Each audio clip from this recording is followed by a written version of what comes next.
What's up, my friends? So we're going to continue talking today about some Greek art.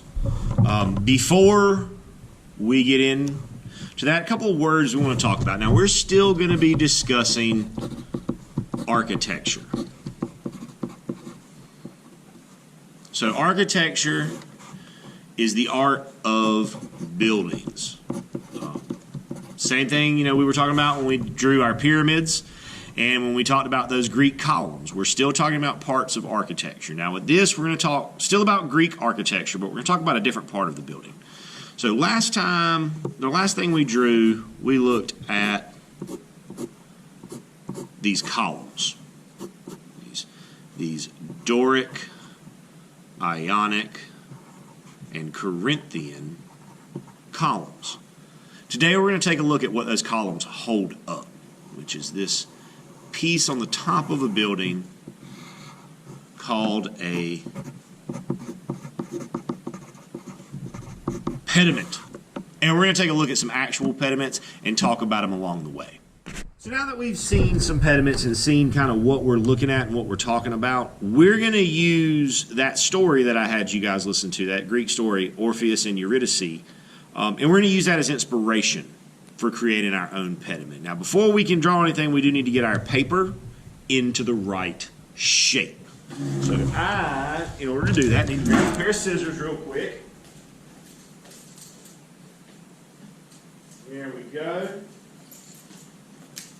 Okay, so a pediment is a triangular shape on the front of a building. So we want our paper to be a triangle as well. So what we want to do is take one corner. We're going to fold that down so that it's even with the other side. And then all we have to do is open it up, take our scissors, and cut right along that crease.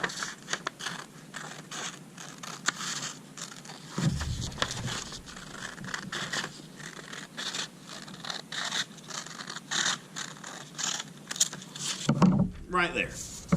So I'm not going to go through a whole lot of drawing for this with you guys. I'm really mainly just going to show you the setup and give you some directions. So once we've got our paper shaped, we've got this triangular shaped pediment, we want to frame it in. We want to create a border.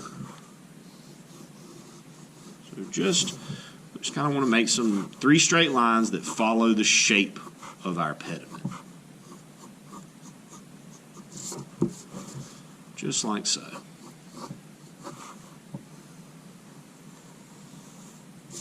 Now inside of this is where you're going to draw. And what I want you to draw is I want you to think back on that story, and I want you to pick one of those scenes, one or more of those parts of the story, those details from the story, and I want you to create your own unique illustration for that part of the story. I don't want you to copy the illustration I made. I want you to make up your own.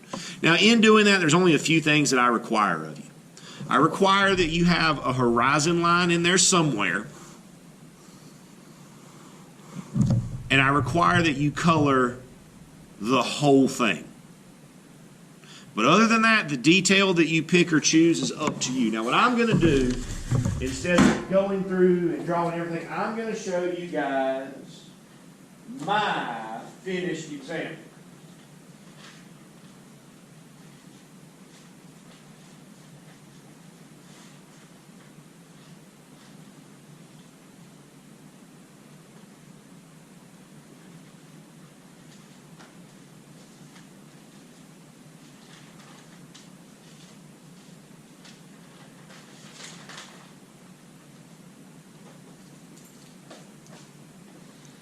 Okay, new plan, because I've apparently lost my finished example. So we'll go through a couple of things. So it doesn't matter what details you pick, but I'm going to go with maybe the trees.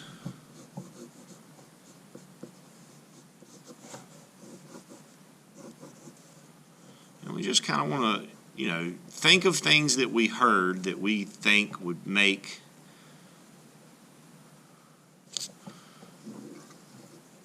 a good illustration. And we're just going to draw it out. Now, remember, big things to remember is anything you draw, we need to draw it with shapes. We don't want to draw any stick people or stick animals or stick anything. Anything we draw it with shapes. Once we've drawn everything that we need to draw, we want to make sure that we color everything. We don't want to leave any white space on the page. And that's it, guys. Be kind of simple. Take your time. I'll give you some time. We'll probably take a week or two to work on these. Good luck to you, and happy arting.